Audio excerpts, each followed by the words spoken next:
And how long did it take you to finish the first draft? I write very quickly. I probably did the first draft in a couple weeks, although most of my actual writing process is not physically writing. Most of my writing process is ideating and outlining, and that's I don't know, that is a longer process, and it's harder to nail down because it is like something swirling around in your head for months or whatever until you've kind of figured out all the sort of like major pieces. And then I'm just sort of one of those people. Once I have like a notepad full of all the ideas, then it's much easier for me to just sit down and like type. I'm probably just, dialogue flows more naturally to me, I guess. Did you write any of it standing up, walking around with your phone? Yes, because the Very cool. I like that. most, again, bizarrely, most of how I process things, I feel like Bob Dylan said once, I forget the exact quote, but it's basically like movement is the best like creativity. I'm sure much more eloquent, it's Bob Dylan. But I do feel like that is very true, and at least for me personally, again, to me, it's as simple as like walking around, but I'm always a big proponent of like, whatever you need to do that like makes you feel creative and gets you like there, like do that. Like I have never sat down and just started writing on a computer screen. I can't do it. Like I wouldn't do it. And so, but I know I love doing this, and I know I have all these ideas. And so you kind of start exploring like, well, what really gets, like, what works for me, you know? What works for me is like literally like walking around with like a phone, like, you know, taking voice memos and taking notes. Like, that's me. I don't know why that works for me. It works for Bob Dylan, so it must be something that works for other people. But again, I think that it's about finding what really works for you. It doesn't matter if it's weird. It doesn't matter if it's like, you know, not traditional. Do whatever works.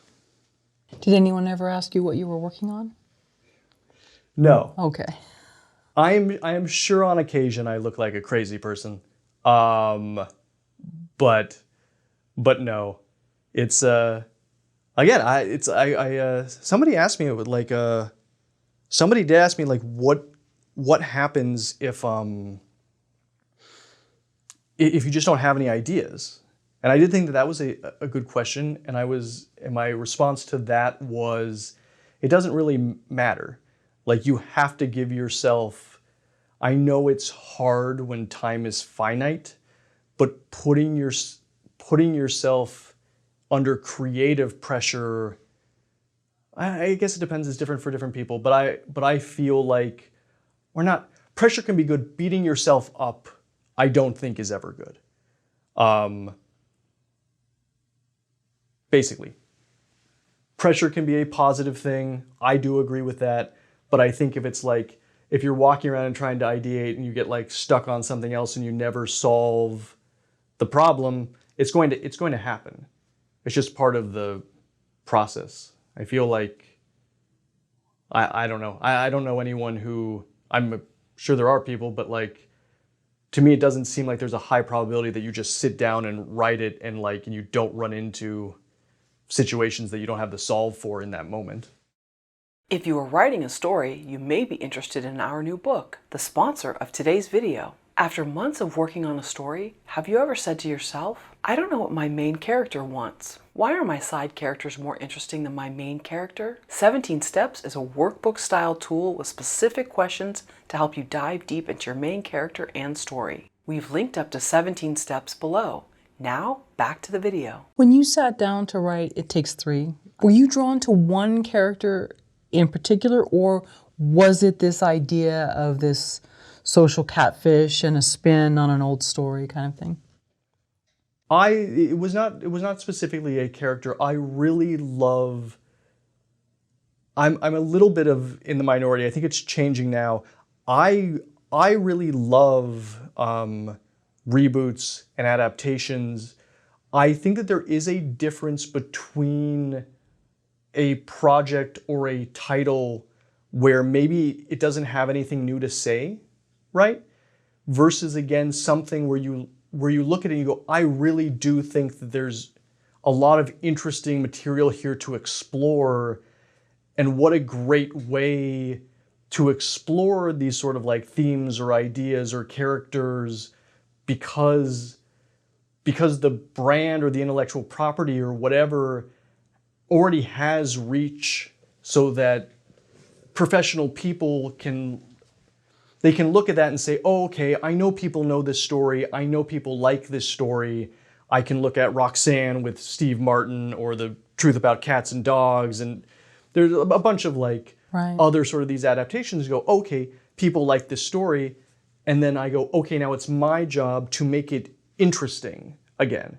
With the caveat of, because I'm aware that a lot of other people were doing this at the same time. So it's a little less interesting now when you've seen it like a bunch of times, but even that to me, I feel like really said something about that this really is interesting again. Like, and so I really do feel like that way, that there's so many great things that have like come before, and there's great stories and there's great characters. And I think that they're like, if there's a reason to explore it, at least from my perspective, I go first and foremost, is there a reason to explore this again now? Does it have meaning to people now? Is that meaning sort of like unique now? If I like, to me, like I actually really love like Roxanne with Steve Martin and Daryl Hannah and other people. But if I looked at that and I was like, there's nothing for me to like say that's new, then I probably wouldn't have done this. Like that wouldn't have sparked any creativity, because it would have been like, oh, I'm just retelling somebody else's story, not working with existing material to tell a newer story. If that makes sense. It does, yeah. When you got feedback on the script and maybe the initial first few drafts, were they telling you to change anything about a character, or they were supporting already what you were doing? People were seeing your vision with it. I think I was very like, so far everything I've done, I've always been very lucky that like the people absolutely had notes. I did like rounds of I did drafts with the producers.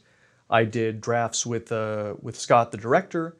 But I was very lucky in that everything everyone came back with always made it better, and it was better than like what my initial spec was, and that they always were bringing things to the table that I hadn't really like thought of. One thing that like really stood out that I think was like a great note was there was a lot of emphasis on making the Chris character played by David Gridley more likable, because in the original like draft he was just too much of a jerk, and that really did, between like the drafts that we went through and the changes and then David's performance, it's amazing. It's great. It's hard for me to then imagine what it would have been like otherwise, and I do agree that character being too like acerbic or unlikable would have been like a mistake. Obviously, any given situation, the individuals you're working with, you might have a good working relationship with them, or you might not. I think that it's very important, regardless of the situation, to always keep in mind that everyone is working to make the best project possible, and that what they're bringing to the table from their different expertise, like, even though you're coming, like, at least in this case as a writer, you're coming to it from a different sort of perspective, those other perspectives are like unimaginably important to the success of the movie, right?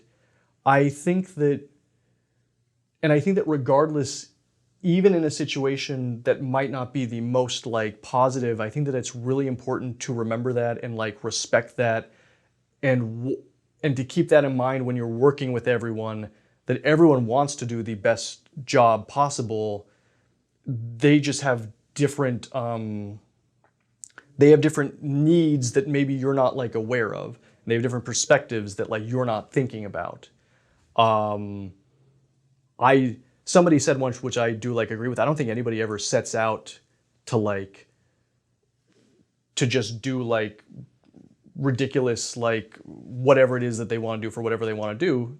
They're coming from somewhere with it. And usually if you can like, hopefully that's very clear up front. And even when it's not clear up front, if you can like work with them like positively, I think you'll get there, and then you'll normally see that there's a lot of like good, like both good creativity and good rationale behind it.